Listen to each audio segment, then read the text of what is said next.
বুঝিয়ে বলুন আপনি কেন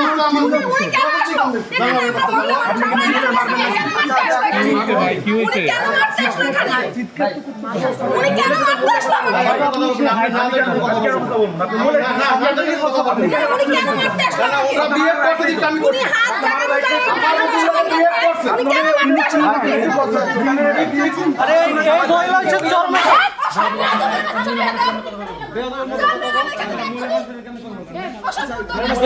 আপনি এরকম ব্যবহার করছেন কেন?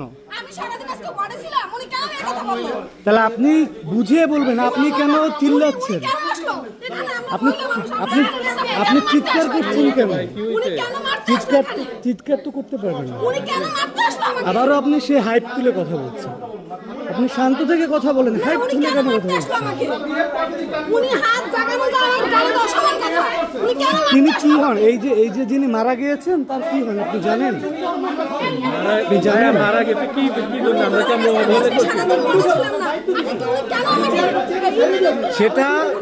সেটা হচ্ছে আপনারা যদি এখানে চিল্লাচিল্লি করেন, এখানে যার স্বজন যারা আছেন তারা চিল্লাচিল্লি করতেছেন, মানে আপনারা যদি করেন ওয়েট সেটা আপনি কিন্তু তর্কই করছেন। আপনি তর্কই করছেন। আপনি তর্ক করছেন কেন? আপনি বুঝুন না করে সে তর্ক করছে কেন? এই যে এখনো দেখেন, এই দেখেন, এই দেখেন, এই দেখেন। আচ্ছা আমার কথা আমাকে আসতে বলছেন না আমাদের